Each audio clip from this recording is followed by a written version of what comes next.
오늘부터 새로운 책을 우리가 살펴보게 되는데요.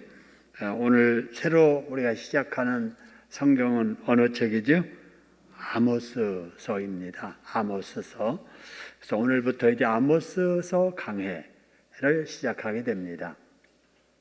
새벽에는 여호수아서 마치고 오늘 아침부터 사사기 강해를 시작했습니다. 그래서 우연찮게 3월 첫 주 주간을 맞이해서 새벽 기도도 새로운 성경 시작했고 또 수요일 날도 새로운 성경을 이렇게 나누게 됐습니다.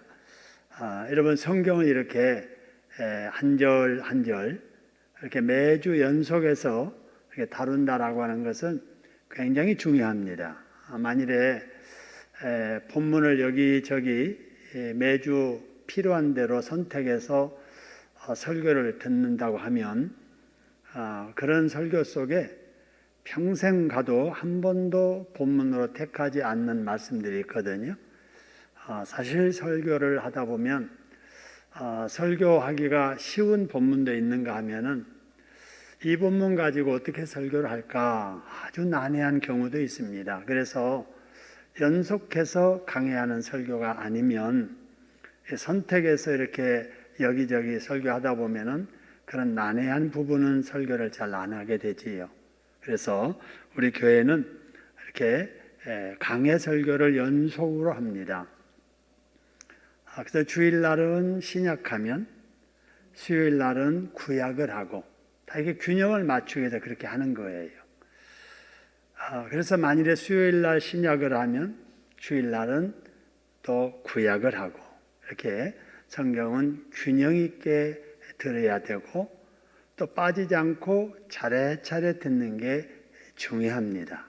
그래서 우리가 이렇게 늘 하다 보니까 우리는 그 귀한 것을 잘 모를 수도 있습니다. 항상 남의 떡이 더 크게 보이고 더 맛있게 보이는 것처럼 우리 것은 내가 누리는 것, 이것은 귀하게 여기지 않을 수도 있는데 우리 교회가 이렇게 강해 설교하는 것도 우리 성도들이 받는 복이고 또 우리가 차례차례 말씀을 나누는 것도 하나님께서 우리에게 주시는 복인 줄로 믿습니다. 그렇게 생각하면서 우리 아모스서를 한번 생각해 보지요. 새로운 성경을 우리가 다룰 때마다 성경의 주소를 알아야 됩니다. 제가 신학교에 가서 강의할 때마다 첫 시간에 강의 시작하는 것이 바로 책의 주소부터 이렇게 시작을 합니다. 그래서 성경책을 이렇게 새롭게 다루면 성경 어디에 있는 어떤 말씀인가부터 이렇게 잡고 이렇게 말씀을 풀어가는 게 좋겠거든요. 그래서 오늘 이 아모스서의 성경적인 주소는 어떻게 되느냐? 성경은 구약과 신약이 있는데 어디에 속한 거예요?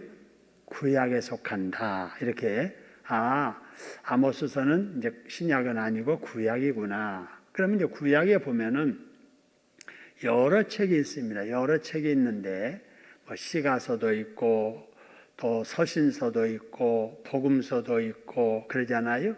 그런데 여러 책 중에 또 역사서도 있고 자 그러는데 구약의 39권 책 중에 바로 이 아모스서는 어디에 해당된다고요?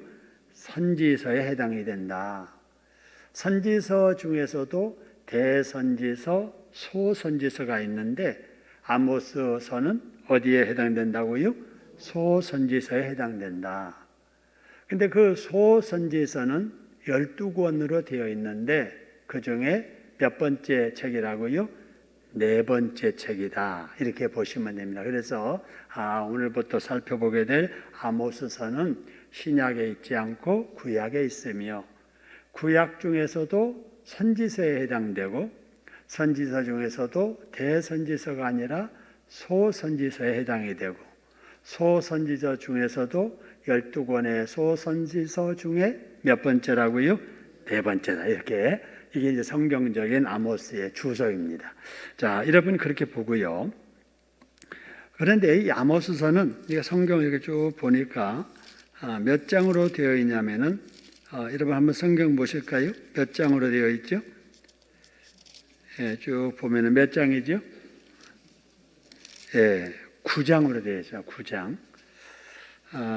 그런데 그 다음 장, 거기 아모스 다음 장에 보니까 어떤 성경이 있죠? 오바댜는 몇 장이에요? 한 장이에요. 그 다음에 요나서는 3장이고요. 요엘서는 3장이고요. 요나서는 4장입니다. 그래서 보통 소선지서, 소라고 하는 거는 양이 적다 그 말이에요.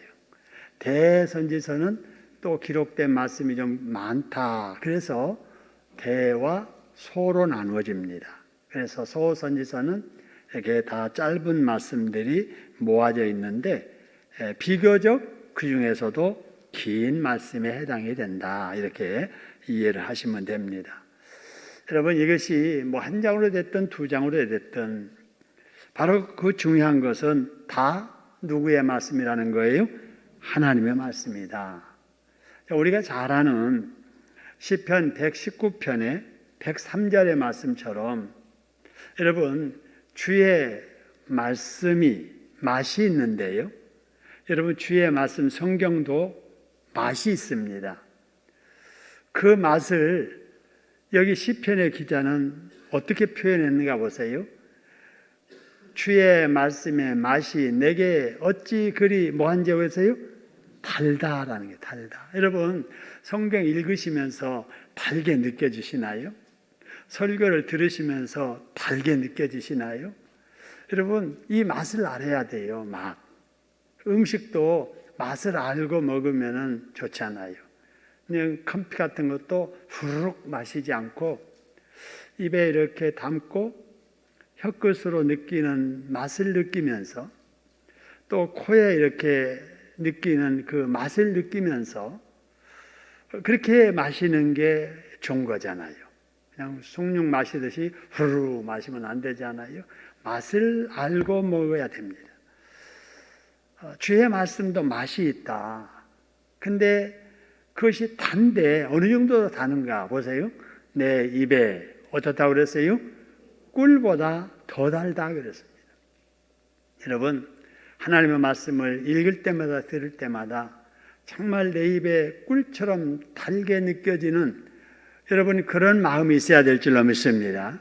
은혜를 받으면 그렇게 느껴지거든요. 그래서 말씀이 길든 짧든 하나님께서 내게 주신 영혼의 양식인데 그 영혼의 양식은 내 입에 꿀처럼 달다. 여러분들도 그렇게 좀 느끼고 그렇게 말할 수 있었으면 좋겠어요. 남이 그렇다고 하니까 그렇다는 게 아니라 정말 내가 전에는 몰랐는데 말씀 들을 때마다 읽을 때마다 정말 내가 그 맛을 느껴. 그럼 재미있잖아요. 자, 그런 맛이 있기를 바라고요. 자, 그러면 이제 책 이름 한번 생각해. 책 이름. 여러분, 지금 우리가 다루게 되는 이 9장의 책 이름이 뭐라고 그랬죠? 아모스입니다. 아모스. 여러분, 이 아모스 책 이름을 정할 때 여러 가지 이제 방법이 있다고 그랬죠. 주제를 책 이름으로 잡는 경우가 있어요. 주제. 그게 창세기예요. 창세기는 창조의 이야기를 기록한 책. 그래서 창세기예요. 출애굽기는 왜 출애굽기냐? 그 내용이 이스라엘 백성들이 뭐 한 내용이에요? 출애굽한 내용이에요. 그래서 출애굽기예요. 이렇게 주제를 가지고 이렇게 책 이름을 정하는 경우가 있고요. 또 어떤 경우에는 수신자, 이걸 누구에게 보내느냐, 그 받는 자들을 이렇게 이름을 그 책의 이름으로 이렇게 정하는 경우도 있죠. 고린도서. 고린도서는 어디에 있는 사람들에게 보낸 책이에요? 고린도에 있는 사람. 그래서 고린도서예요. 자, 빌립보에 있는 사람들에게 보낸 책을 뭐라고 그래요? 빌립보서. 그랬습니다. 근데 그러지 않고 어떤 경우에는 누가 그 말씀을 썼느냐, 그 저자의 이름을 따서 책 이름을 붙이기도 하지요. 여러분, 마태복음은 왜 마태복음이죠? 누가 썼어요? 마태가 써서 마태복음이에요. 여러분, 여기 아모스도 마찬가지예요. 이 아모스서의 책 이름을 아모스라고 붙인 것은 이 아모스라고 하는 사람이 이 책을 뭐 하는 거예요? 쓴 거예요. 저자죠, 저자. 그래서 저자의 이름을 책 이름으로 정하는 바로 이 얘가 여기 아모스서이지요. 근데 이제 이 저자를 말할 때마다 꼭 제가 반복해서 말씀드리는 이유는 우리가 어떤 책을 이렇게 볼 때 서점에 다 저자가 있잖아요, 저자. 근데 저자가 있는데 그 저자는 그 책을 쓴 사람이잖아요. 그래서 그 내용은 그 사람의 생각, 그 사람의 주장이에요. 근데 이제 성경 아모스서를 아모스가 썼다고 해서 이 책 내용이 아모스의 생각이에요, 아니에요? 아니지요. 그죠? 아모스의 생각을 적은 건 아니에요. 아모스 말을 적은 게 아니에요. 누구 말을 여기 적은 거죠? 하나님의 말씀. 누가 적은 거예요? 아모스가. 그래서 이거를 대필한다고 그래요. 대필. 그죠? 그러니까 말씀하시는 분 하나님이신데 쓰기를 누가 썼다고요? 아모스가 쓴 거예요. 그래서 그런 경우를 쓰기는 썼는데 자기 생각을 자기가 쓴 게 아니고 또 다른 사람을 말을 듣고 쓴 수고를 했다. 그래서 그걸 대필자라고 하지요. 그래서 오늘 이 아모스서도 저자가 아모스이지만 실제로 말씀은 누구의 말씀이죠? 하나님의 말씀. 그래서 성경의 어떤 저자든 대필자로서의 저자다 이렇게 생각하시면 됩니다. 그래서 아모스서에 나오는 말을 이렇게 할 때 아모스가 말하기를 이러면은 맞아요, 틀려요? 틀린 거예요. 아모스가 말을 했어도 누가 말을 하신 거예요? 하나님께서. 그래서 정확하게 말하자면은 하나님께서 아모스를 통해서 말씀하시기를 그래야 되는 거예요. 바울이 말하기를 그러면 틀려요. 하나님이 바울을 통해서 말씀하시기를 그래야 맞습니다.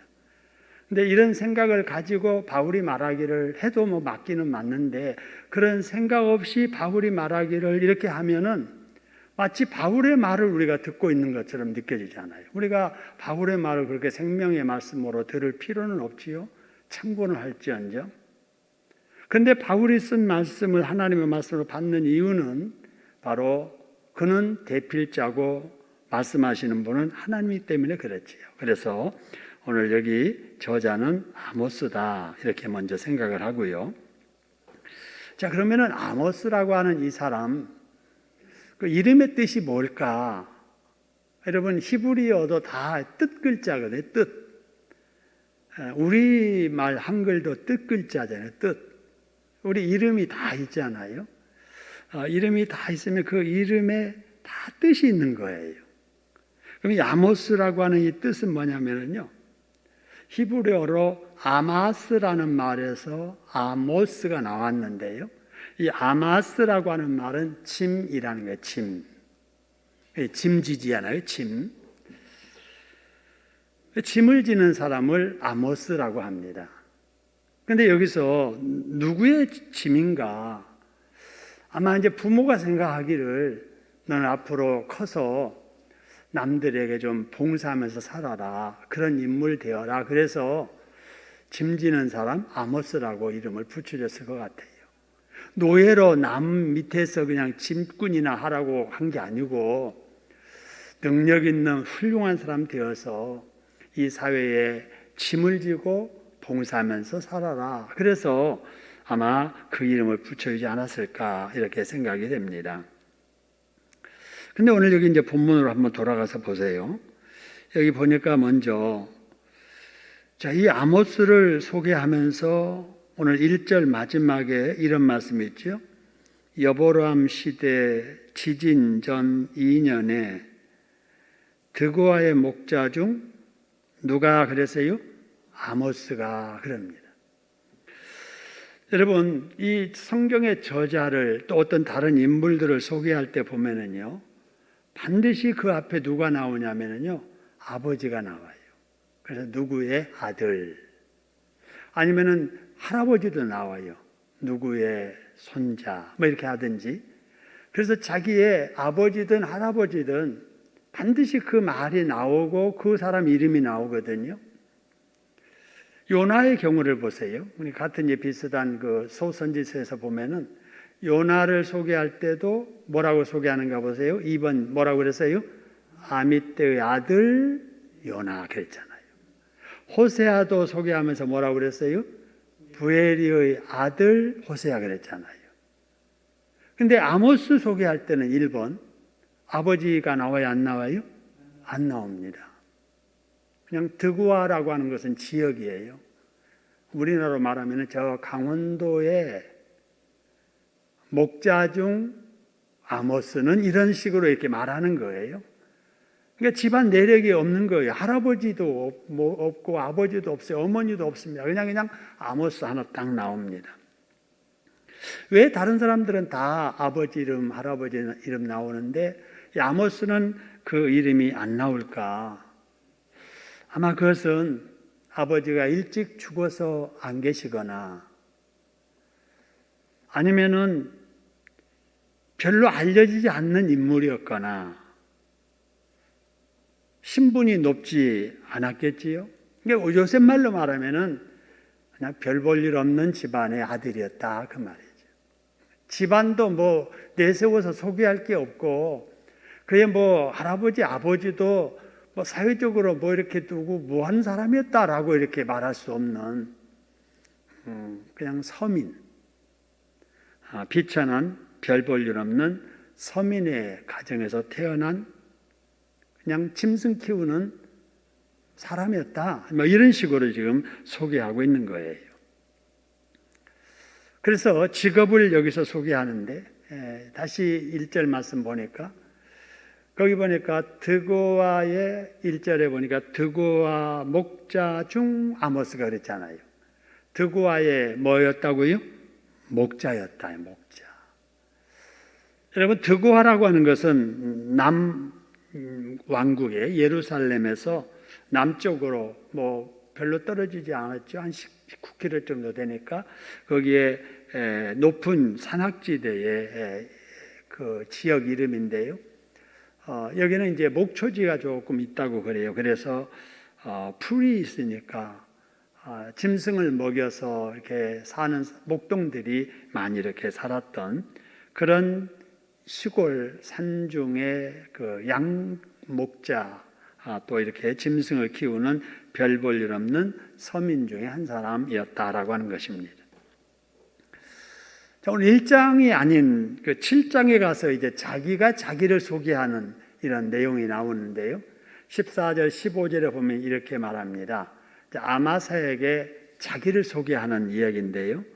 이렇게 말합니다. 아모스가 말해요. 나는 누가 아니며 그래서요? 선지자도 아니고 그 다음에 뭣도 아니라고요?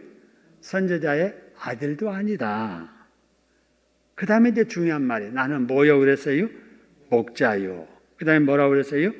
뽕나무를 재배하는 자였다.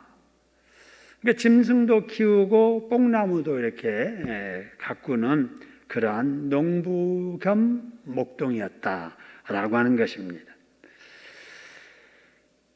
자, 그래서 별 볼 일 없는 이 사람이 어떤 사람이 되는가? 1절 계속 한번 봅니다. 1절의 말씀을 보니까 이렇게 드고아의 산중에 뭐 목자였고 또 뽕나무나 키웠던 그 서민의 아들 아모스가 한 일을 보니까 어떤 일을 하느냐?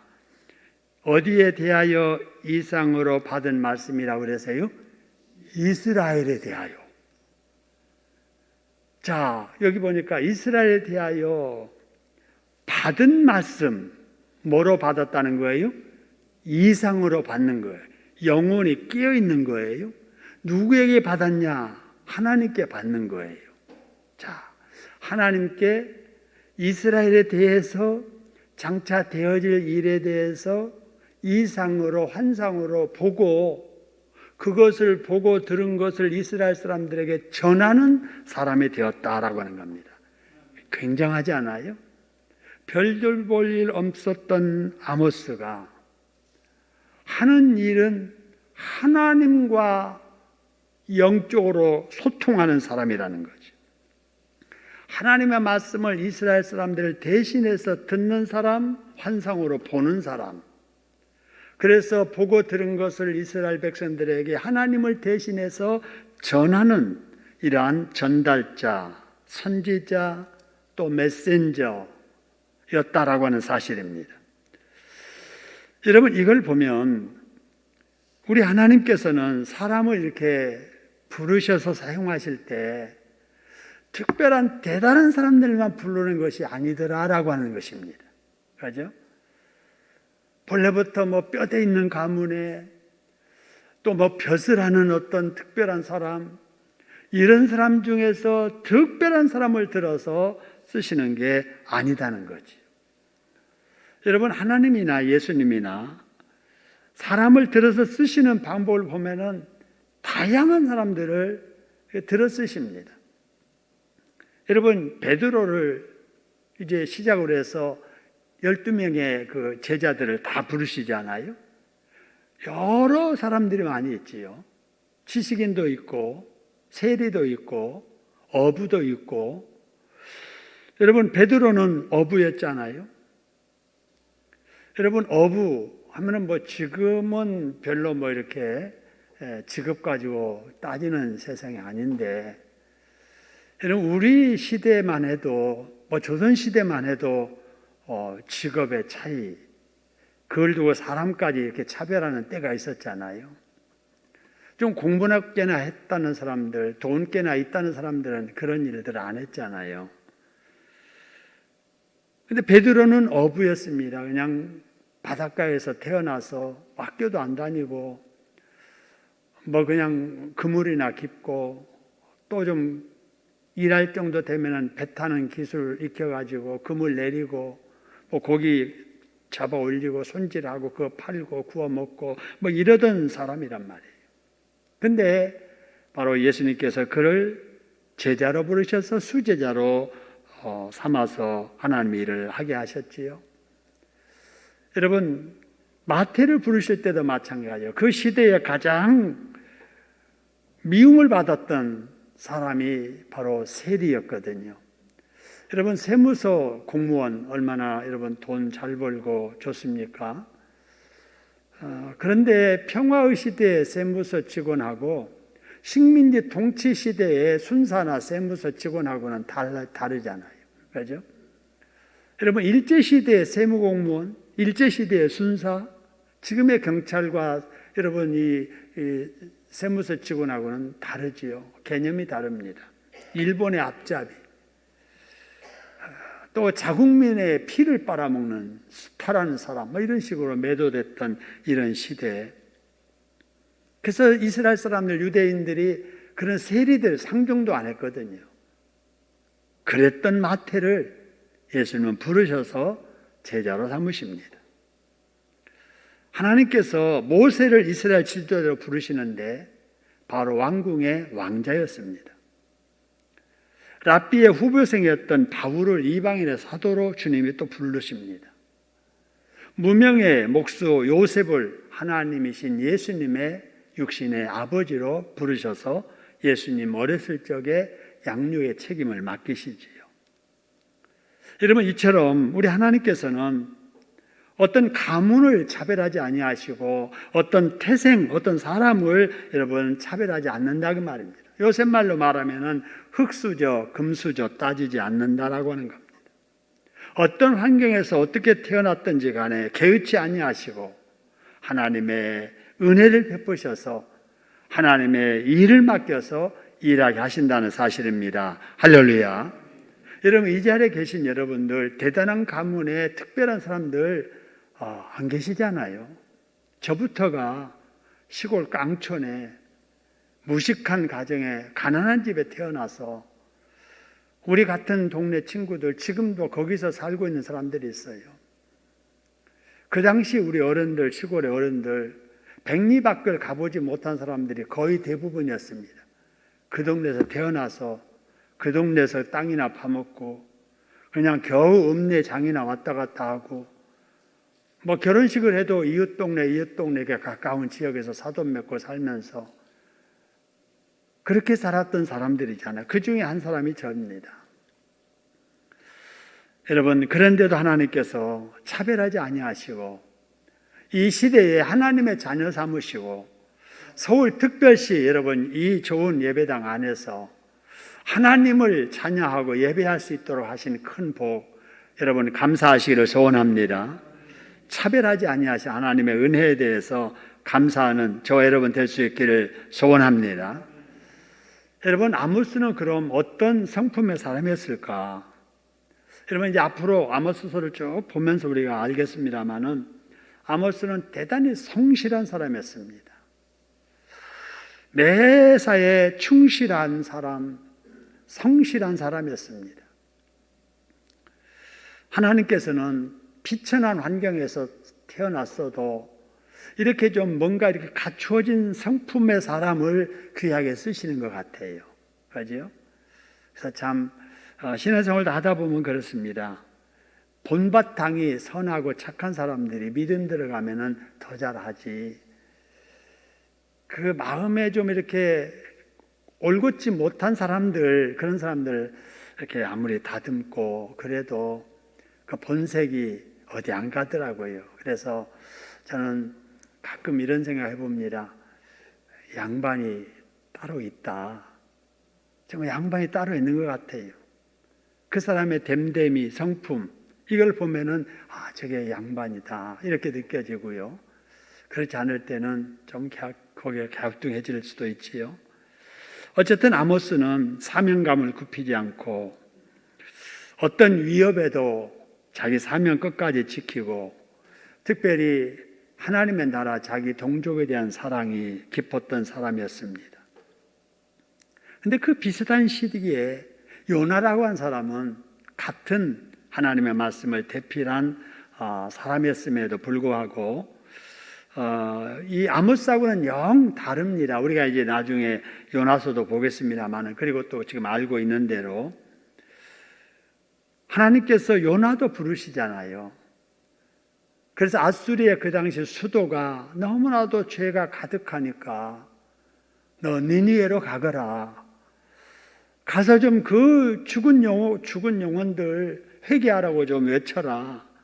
이러니까 자기 생각은 안 맞는 거예요.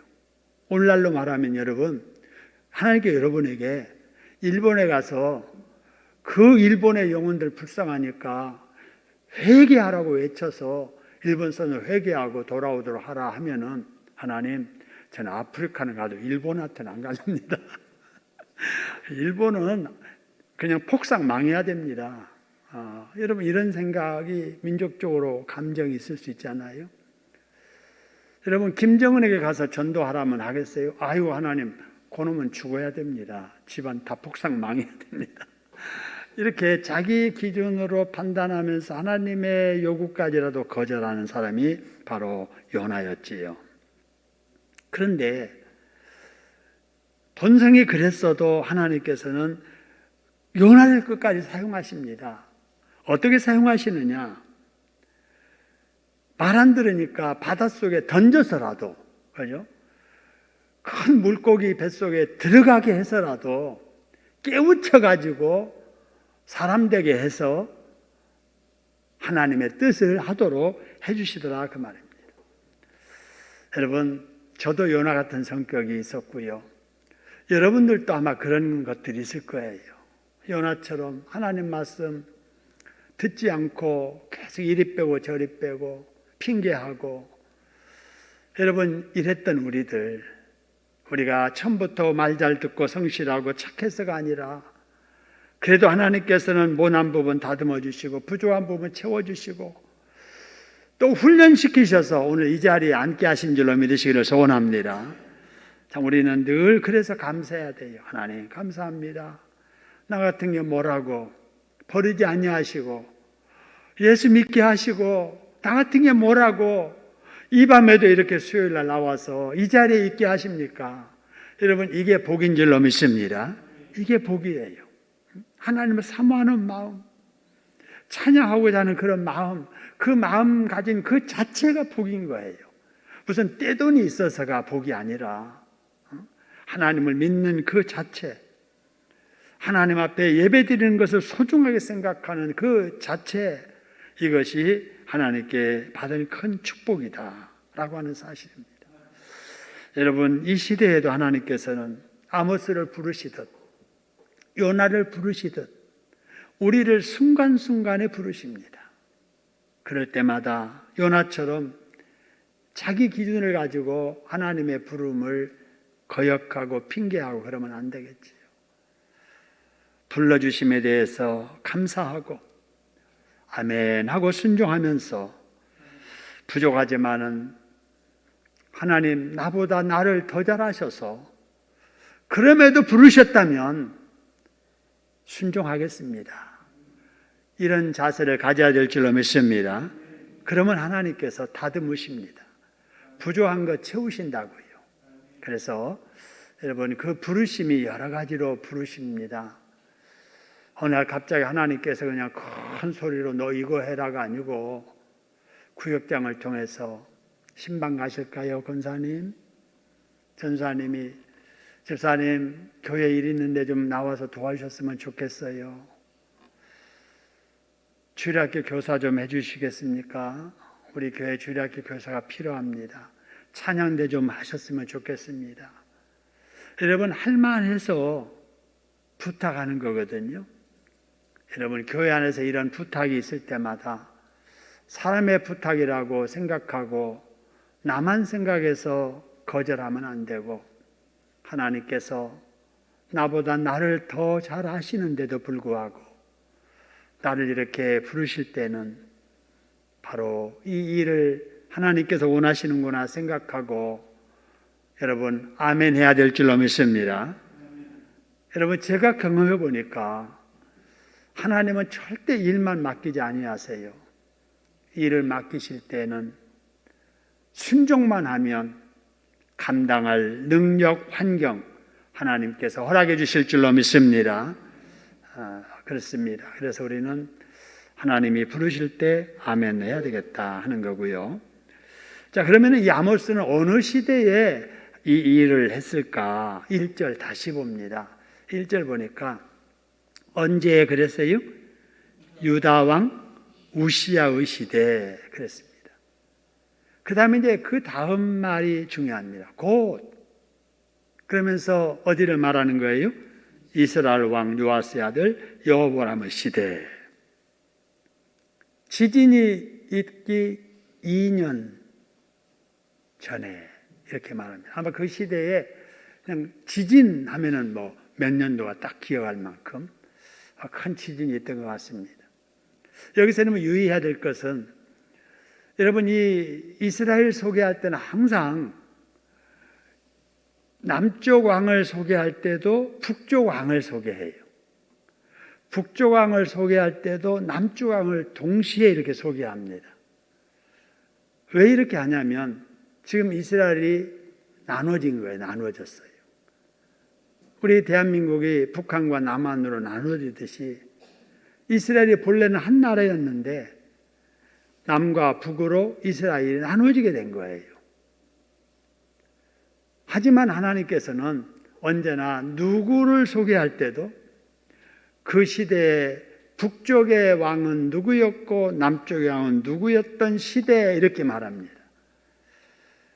사람은 이렇게 나라를 나누었고 또 지금 형편은 그렇게 나누어 있지만은 하나님은 언제나 함께 보신다는 사실이에요. 북쪽이나 남쪽이나. 그래서 이렇게 동시에 이렇게 소개합니다. 여러분, 우리 하나님께서 우리나라도 마찬가지예요. 우리도 마찬가지입니다. 자녀들이 지지고 볶고 자기들끼리 뭐 수가 틀려서 막 그래도 부모는 똑같은 자식이잖아요. 우리 하나님은 우리가 여러 가지 사정이 있고 여러 가지 어려운 환경이 있다 할지라도 언제나 함께 보시면서 같이 사랑해 주신다라고 하는 건데요. 여러분 이때 북이스라엘의 하나님의 말씀을 전하는데 바로 아모스를 통해서 전하게 됩니다. 그래서 분열 왕국 시대 이제 전해도 좋은 말 전하는 게 아니에요. 앞으로 망할 것이라고 하는 이 경고의 메시지를 아모스에게 전하라고 이렇게 일을 맡기신 겁니다.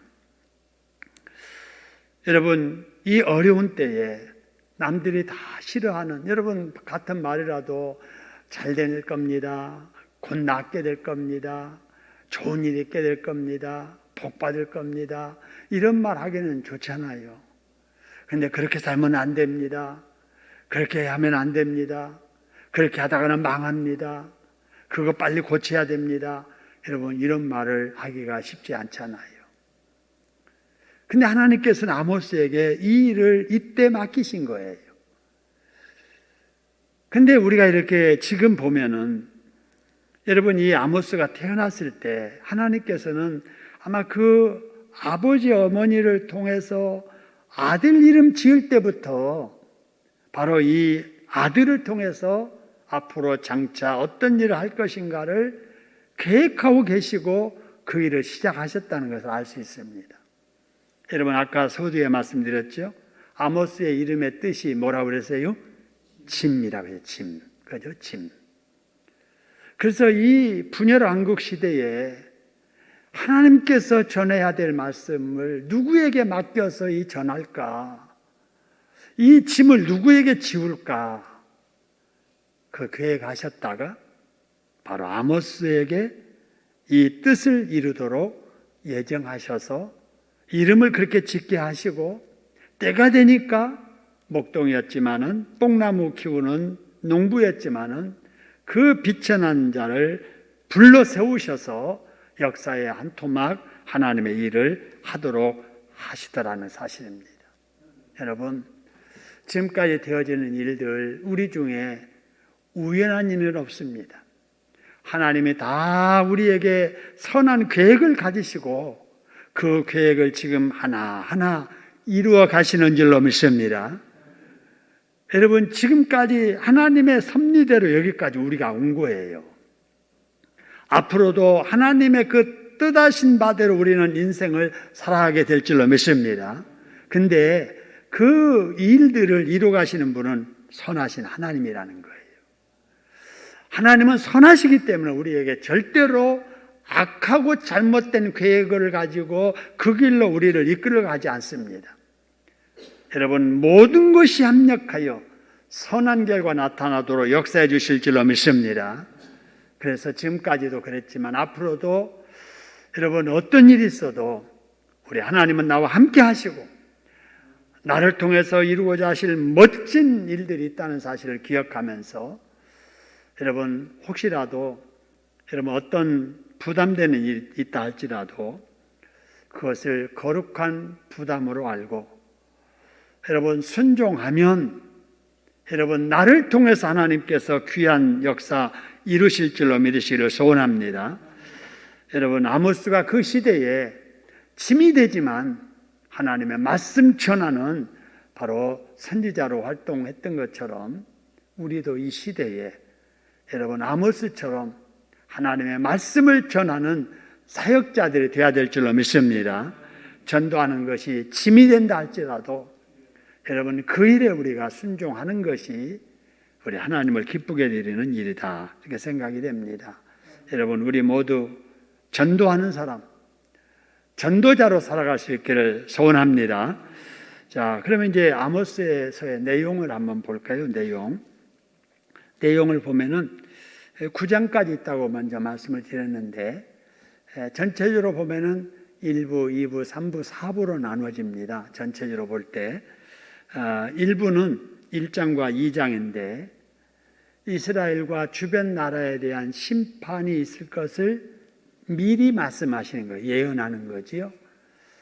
그 다음에 이제 2부가 3장에서 6장까지 세 편의 아주 긴 설교가 거기에 나와 있고요.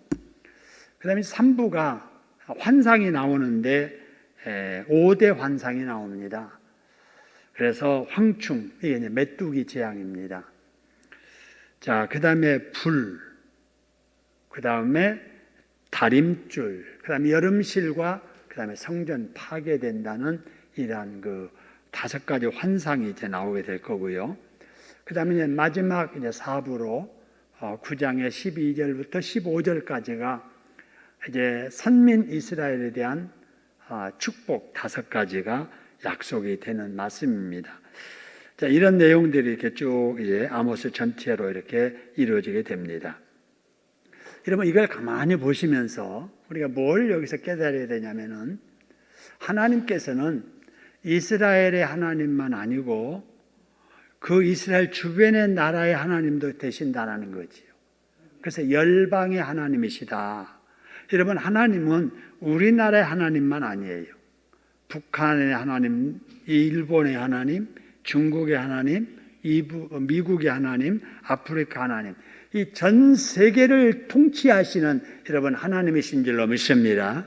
그래서 하나님은 주권자가 되셔서 이 시대를 이끌어 가시고 또 순간순간 개개인에게 심판도 하시지만 이 세계 역사를 마무리 짓는 마지막 심판도 주님의 재림 때 이루어지게 될 것이다. 여러분, 그러면서 아까 아모스서에도 본 것처럼 심판만 하시는 게 아니에요. 이스라엘에게 대해서는 마지막에 축복을 하십니다. 그래서 모든 복은 하나님으로부터 우리에게 내려오는 줄로 믿습니다. 그래서 하나님은 통치자, 심판자이시지만 복의 근원자가 되신다라는 거지요. 자, 그리고 또 한 가지는 이런 일은 앞으로 일어날 일이지 지금은 없는 일이거든요. 앞으로 이런 일이 있게 될 것이다. 이렇게 말씀하시는 걸 보면은 다 아시는 분이라는 거죠. 다 아신다. 우리는 내일 일도 모릅니다. 근데 우리 하나님은 다 아시는 줄로 믿으시기를 소원합니다. 다 아세요. 그래서 다 아시기 때문에 특별히 하나님께서 사랑하는 사람들에게는 미리 알려주시는 거예요. 앞으로 이런 일이 있을 것이다. 그러니까 그런 일 안 당하려면 이렇게 살아라 하고 미리 말씀해 주세요. 그래서 그 말씀을 듣고 사는 사람들은 알지 못하지만은 갑자기 닥치는 일이지만은 재앙을 피해 사는 거예요. 근데 미리 말씀해 주어도 안 듣는 사람들은 경고된 말 그대로 다 당하게 되는 겁니다. 여러분, 그래서 불안한 시대에 사는 우리들이 어떻게 살아가야 되느냐? 여러분, 성경 말씀이 장차 되어질 일에 대해서 미리 말씀해 주시는 경고의 말씀인 줄로 믿으시기를 소원합니다. 그래서 성경 말씀을 통해서 우리가 예견하면서 살아야 되는 거예요. 과거에 이스라엘 백성들이 이렇게 살다가 이렇게 복받았구나. 그럼 나도 그렇게 살아야지. 그러면은 여러분, 이 시대에도 똑같이 하나님께서 복을 허락해 주시는 줄로 믿습니다. 근데 이렇게 살 때 하나님께서 이 시대에 이렇게 심판하셨구나. 여러분, 그대로 살면 우리도 그대로 심판받습니다. 하나님은 예나 지금이나 동일하세요. 한 가지 기준 가지고 지금도 똑같이 적용하시거든요. 그래서 과거 일어난 일을 성경에 기록한 이유가 그래서 그러는 거예요. 과거 이스라엘 옛날 사람인데, 남의 나라 사람인데 남의 일 들어서 뭐해? 여러분, 그래서 이 성경을 별로 가치 없게 여기면 안 된다는 거죠. 여러분, 이 성경 말씀은 하나님께서 어떻게 사람을 대하시고 어떻게 세상을 다스려 가시는가에 대한 기준을 말씀해 주시는 거예요. 그래서 과거 지나간 일이지만은 이걸 반면교사 삼고, 이렇게 살았더니 이렇게 복받았구나. 나도 그렇게 살려고 노력해야지. 아니, 이렇게 살다가 이렇게 벌받았구나. 아이고, 나도 보니까 그런 짓 하고 있네. 이래서 그런 일들을 죄로 알고 그것을 털어내고 청산하는 일 애쓰고, 여러분, 그러게 되면은 작정한 하나님의 진노라도 취소되면서 저주가 아닌 복을 우리가 받게 될 줄로 믿으시기를 소원합니다. 여러분, 이렇게 하나님께서는 이스라엘 백성들을 사랑하셔서 북쪽이든 남쪽이든 하나님의 사자를 통해서 미리 말씀하시는 거예요. 이러다 망한다, 이러다 망한다. 그런데 여러분, 이 아모스가 이 말씀을 전한 지 33년 후, 그러니까 주전 722년도에 북쪽 이스라엘이 망합니다. 아수리에서 망하게 돼요. 딱 33년 후에 망합니다. 여러분, 이걸 보면서 우리가 깨닫는 것은 당시 이스라엘 백성들이 하나님께서 아모스를 통해서 경고하는 말씀을 들었을까요? 안 들었을까요? 안 들은 거예요. 너 같은 사람이 뭔데? 웃기는 소리 하지 마. 우리 망하지 않아. 우리 민주주의, 우리 자본, 우리의 기업의 힘 절대 망할 리 없어. 여러분, 이러면서 하나님의 말씀을 일개 무식한 사람의 말로 치부하고 안 들은 거예요. 그러다가 망한 겁니다. 여러분, 지금 코로나19의 재난의 시대에 살고 있습니다. 여러분, 이 시대에도 하나님께서 아모스 같은 하나님의 사람들을 세우셔서 그렇게 살면 안 된다고 강단에서 말씀을 선포하고 기록된 말씀을 읽으면서 성령께서 우리 가슴 속에 계속 메시지를 주시는 거예요. 그렇게 살면 안 된다. 회개해야 된다. 하나님 앞에 엎드려야 된다. 교만했지 않느냐. 자유롭게 산다고 등 뜨뜻하고 배부르다고 하나님을 멀려고 살았지 않느냐. 과하게 힘만 가지면 살 줄 알고 돈만 있으면 살 줄 알고 문명만 발전시키면 살 줄 알았지 않았느냐. 그렇게 교만하다가 지금 이런 일을 당한 거예요. 이게 경고예요. 여러분, 이거를 그냥 우리 전체적인 나라 나무일로만 생각하지 말고 나부터 내가 회개해야 되겠구나. 우리가 자연을 너무나도 파괴를 많이 했구나. 자연 파괴를 덜하기 위해서 내가 할 수 있는 일이 무엇일까? 그걸 하나하나 나중에도 말씀드리려고 합니다마는 저의 집에서 생수를 사다 마셨거든요. 우리 동생이 알칼리수 먹어야 된다. 자연수 마셔야 된다. 그게 우리 인간의 인체 구조와 가장 가깝게 돼 있다. 그러니까 수돗물 마시지 말고 끓여서 마시지 말고 생수 먹어야 된다 해가지고 생수를 먹었습니다. 한참 먹었는데 이게 둘이 사는데도요. 일주일에 한 번씩 생수통 버리는데 바구니를 한 바구니씩 되는 거예요. 야, 우리 둘만 해도 이렇게 많은데 온 국민들이 이렇게 플라스틱 막 버리고 그러면은 이 지구가 어떻게 되겠나. 어느 한순간에 그거 딱 깨달아지니까요. 끊었어요. 정수기 사다가 지금 수돗물 걸러서 먹고 있습니다. 여러분, 설거지할 때 우리는 세제 하나도 안 씁니다. 그럼 어떻게 설거지하는가? 여러분도 꼭 한번 해보세요. 과일 껍질 있잖아요. 바나나 껍질, 사과 껍질, 배 껍질, 귤 껍질 그거 가지고 설거지 해보세요. 세제 하나도 안 써도 기름 쏙 빠집니다. 돼지고기 기름, 오리고기 기름, 닭고기 기름까지 싹 없어져요. 유일하게 안 없어지는 게 소고기예요.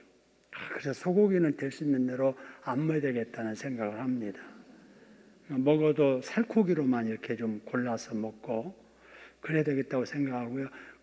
유일하게 세제 쓸 때는 소고기 먹는 날 그거 따로 해가지고 그것만 살짝 합니다.